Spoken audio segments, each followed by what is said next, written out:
of states in their wisdom, in 2015 here in Johannesburg at the summit,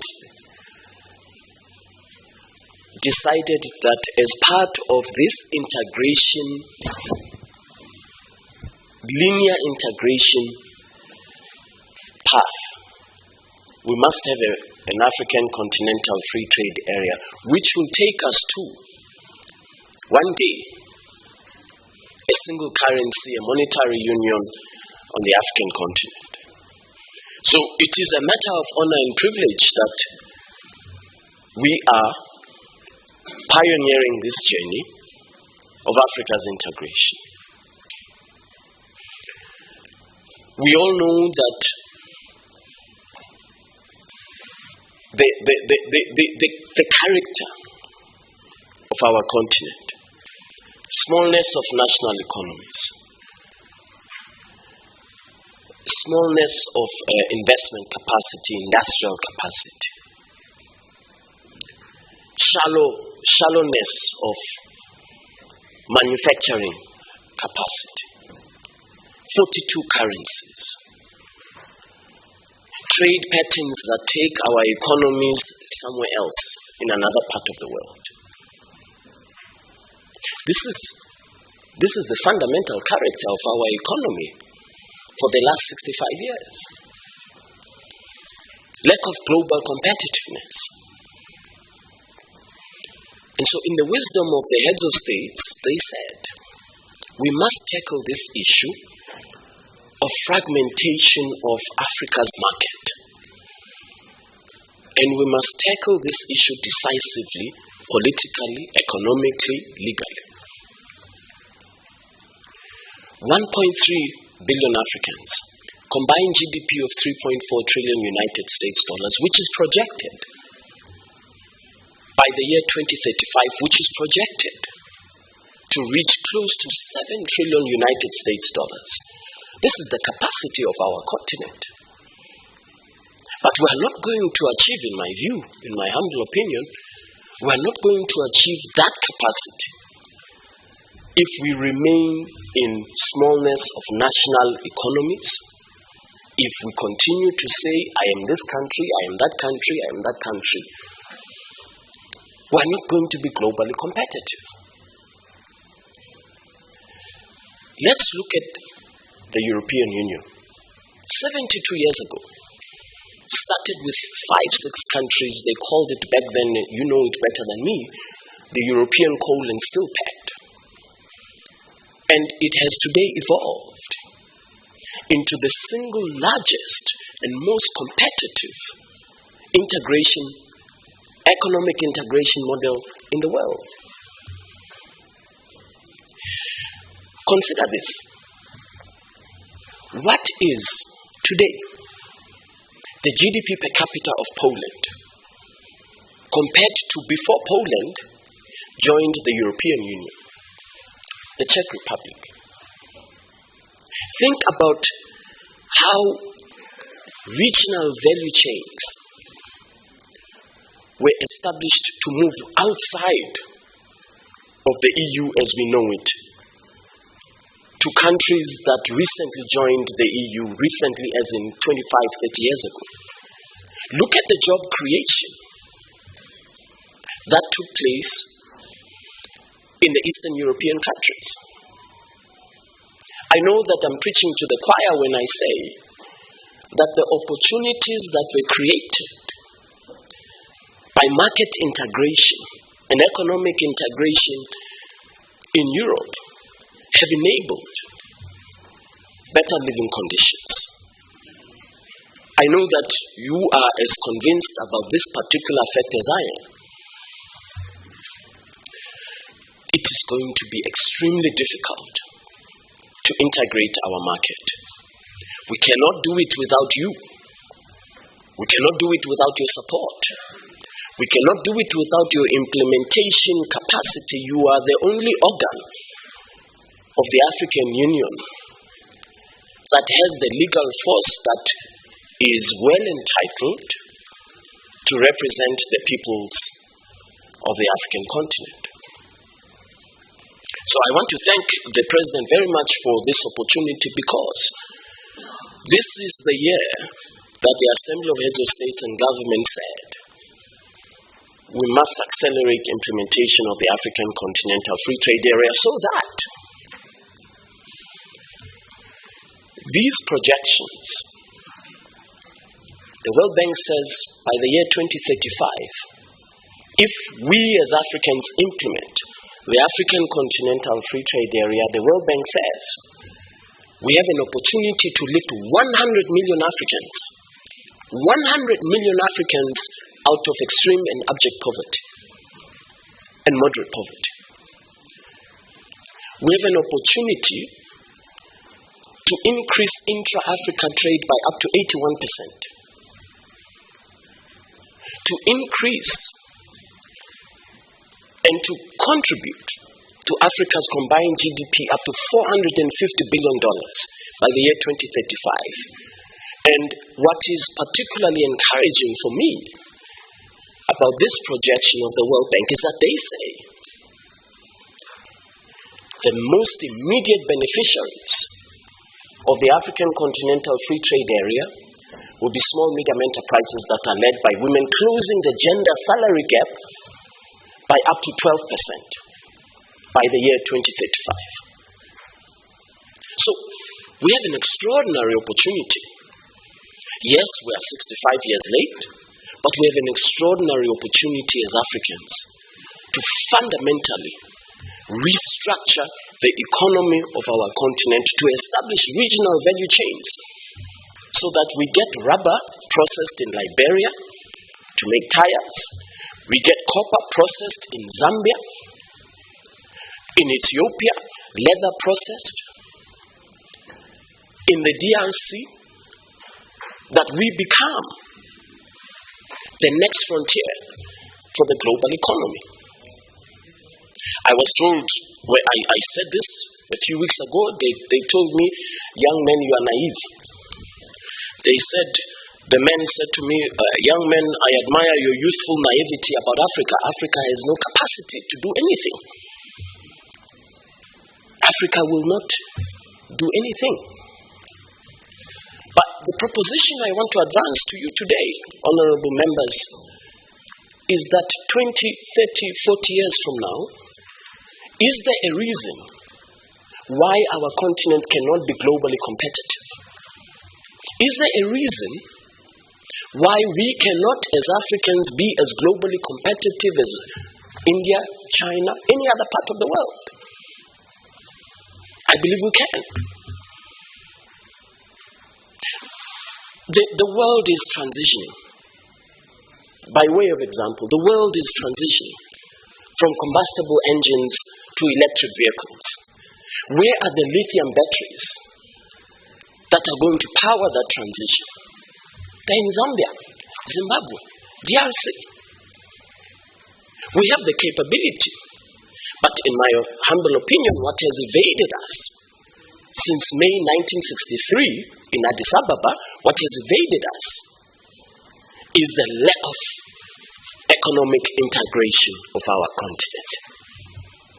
We have achieved the political objective of the founding mothers and fathers of the Organization of African Unity. We achieved it. With the defeat of apartheid in this country where I was born, we achieved it. But we have not achieved economic integration. It continues to evade us as Africans. So, I believe you and I have a historic mission, standing on the shoulders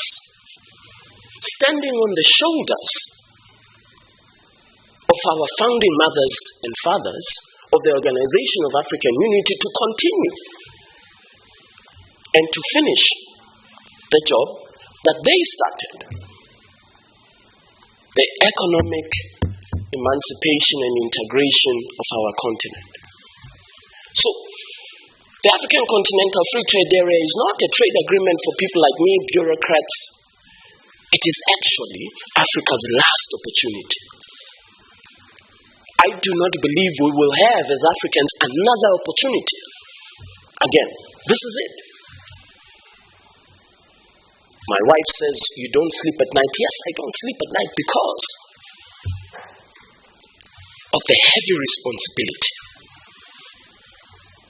The heavy responsibility that you and I have to make sure that our continent succeeds, to stop the death of millions and millions of young Africans buried deep in the oceans of the Mediterranean, looking for opportunities abroad. This is what the African Continental Free Trade Area is about.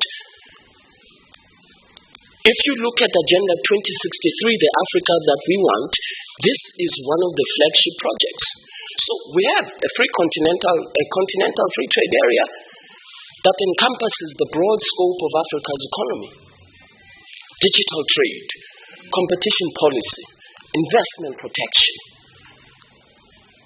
intellectual property rights, establishing a single point for intellectual property rights in Africa. Why is it that your companies must go to Geneva to protect their intellectual property rights? What do you expect a small medium enterprise to do to protect her intellectual property rights? Must she go to Geneva? So I can put it in technical terms.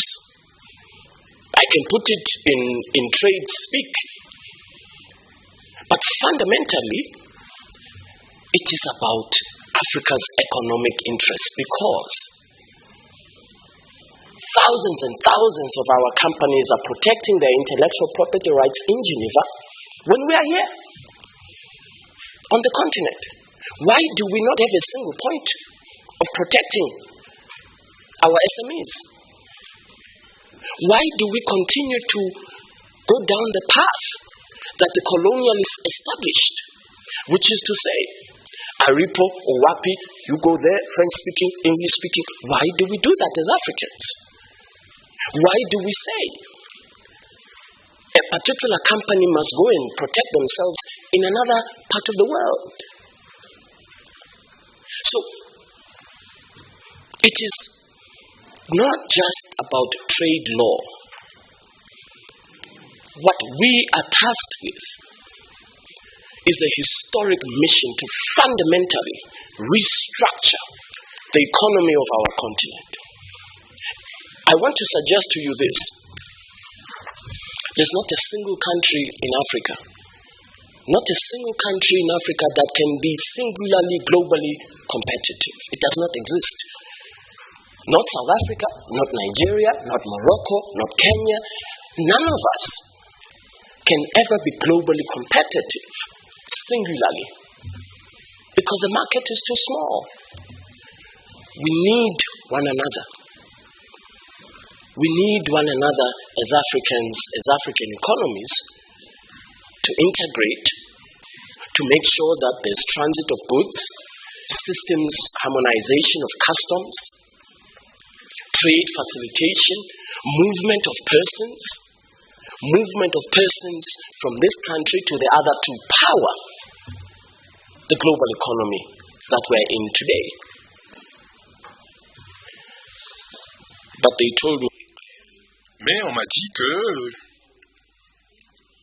j'étais un jeune homme naïf. C'est ce qu'on m'a dit. Lorsque je dis ces choses, on me traite de naïf. Mais j'y crois. J'y crois. Je crois à la capacité de notre continent. Et un jour, ce continent sera compétitif à l'échelle mondiale. Et cela commence avec la ZLECAf pour que cette projection de la Banque mondiale, 7 000 milliards de dollars américains d'ici 2035, puisse devenir une réalité.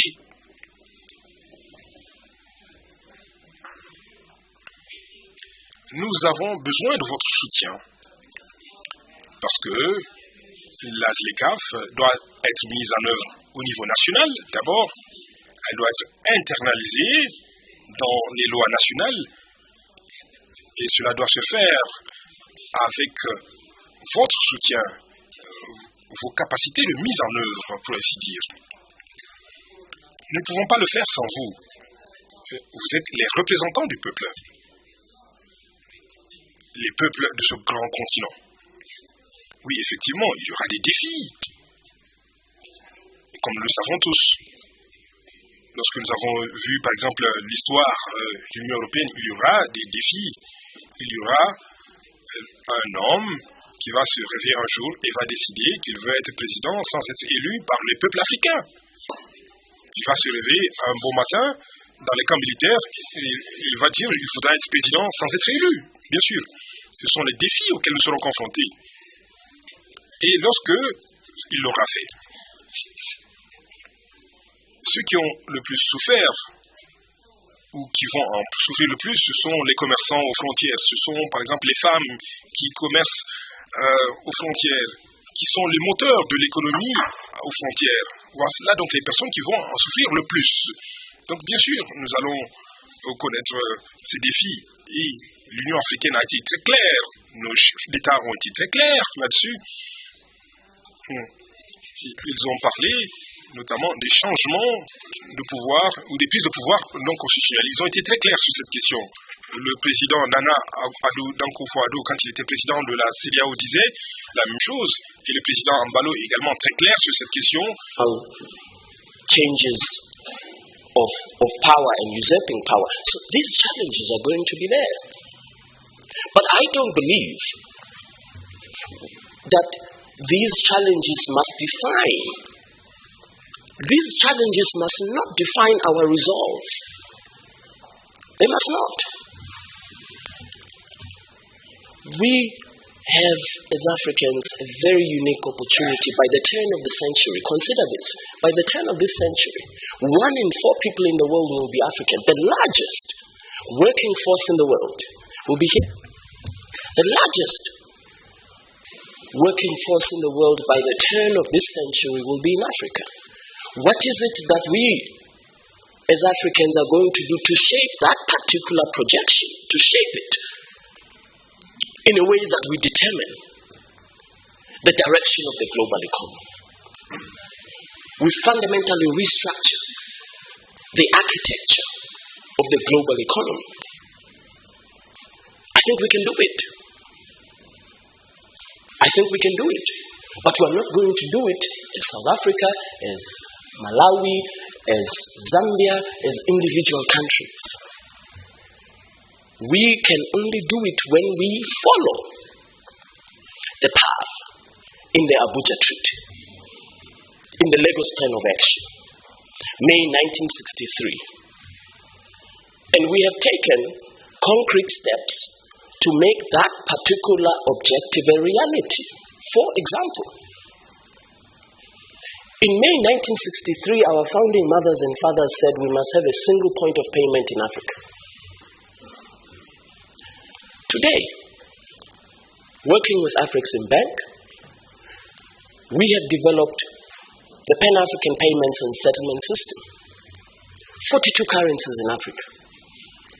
$5 billion worth of $5 billion, the cost of currency convertibility, the cost of trade. We have developed the Pan-African Payments and Settlement System to enable trade in local currency so that if you are in Ghana, as I live, you can trade with somebody in Ghanaian cedi, with somebody in Kenya. They receive the Kenyan shilling. There's no intermediary. Astounding. The CEO of a regional bank tells me, I have a branch in Gisenyi, in Rwanda.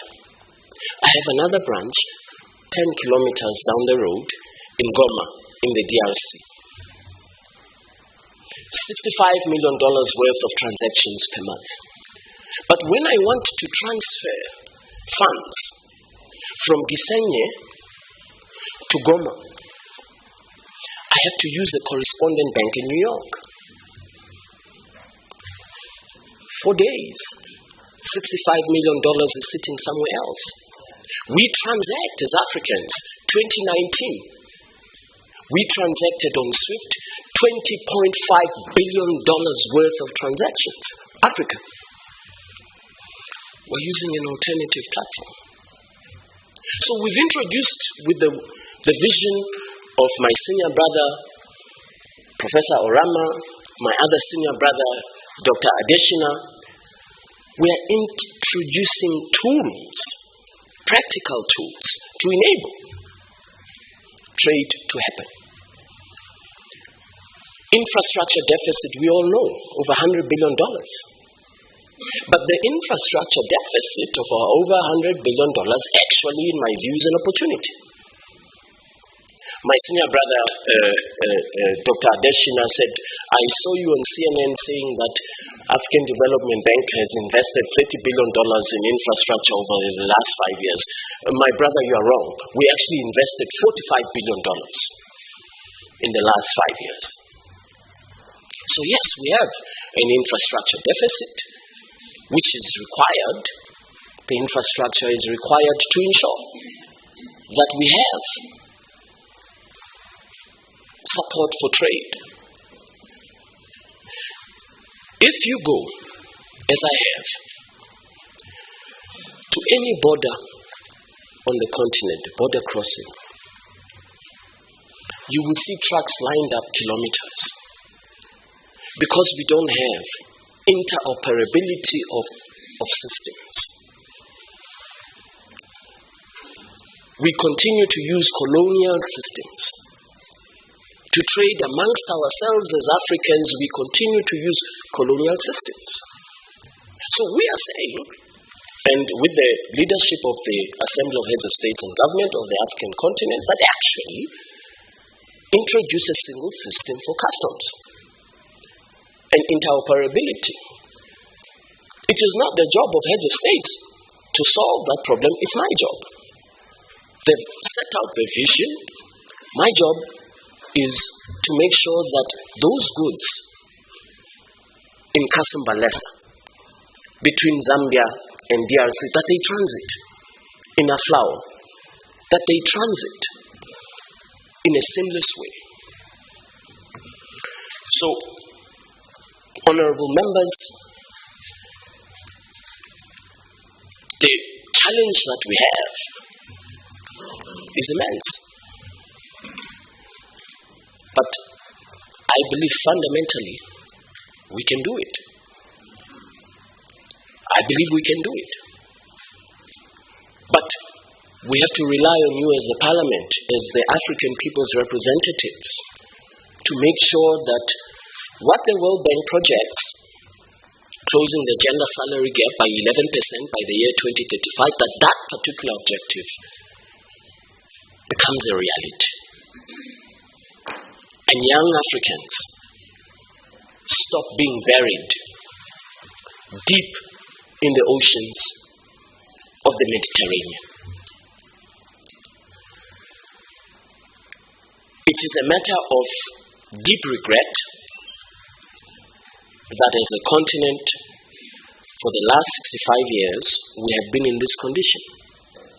It is also a matter of satisfaction that we are well poised to be globally competitive in manufacturing, in investment, in industry, in innovation. En 2019, nous avons importé 65 milliards de produits pharmaceutiques. Mais tous ces produits, si je peux les appeler composants, ont été fabriqués ici. Ou plutôt, les composants, les ingrédients venaient d'ici. Tous ces produits utilisés par les entreprises pharmaceutiques mondiales viennent d'ici. Donc nous importons 65 milliards de produits, l'équivalent, 65 milliards de dollars de produits pharmaceutiques, mais nous avons les matières premières ici en Afrique. Mais ce qui nous a toujours manqué au cours des 65 dernières années, c'est l'intégration. L'intégration économique de notre continent. Et c'est la raison pour laquelle le président du Parlement et moi avons discuté de ce que nous pouvons faire pour travailler ensemble, le Parlement, les représentants du peuple, ainsi que les agences de l'Union africaine, pour veiller à ce que nous puissions réussir notre mission au nom du peuple. Donc permettez-moi de conclure de cette manière, si vous le permettez, avec les mots, en paraphrasant l'Isadel Sankara. Le président Sankara a dit que nous devons oser inventer l'avenir. Nous devons oser inventer l'avenir. C'est ce que le président Sankara a dit il y a pratiquement 30 ans de cela. Et donc, il nous revient à nous, en tant qu'Africains, d'oser, d'inventer, entre guillemets, notre propre avenir. Je pense que nous avons une occasion unique de travailler ensemble, vous, en tant que représentants du peuple, pour veiller à ce que l'internalisation de la ZLECAf puisse se faire dans vos pays, ce que les juristes appellent l'municipalité. Je voudrais vous remercier infiniment. Mon équipe, mes collaborateurs ont rédigé un discours que je n'ai pas lu. Je vous ai adressé du cœur, du fond du cœur.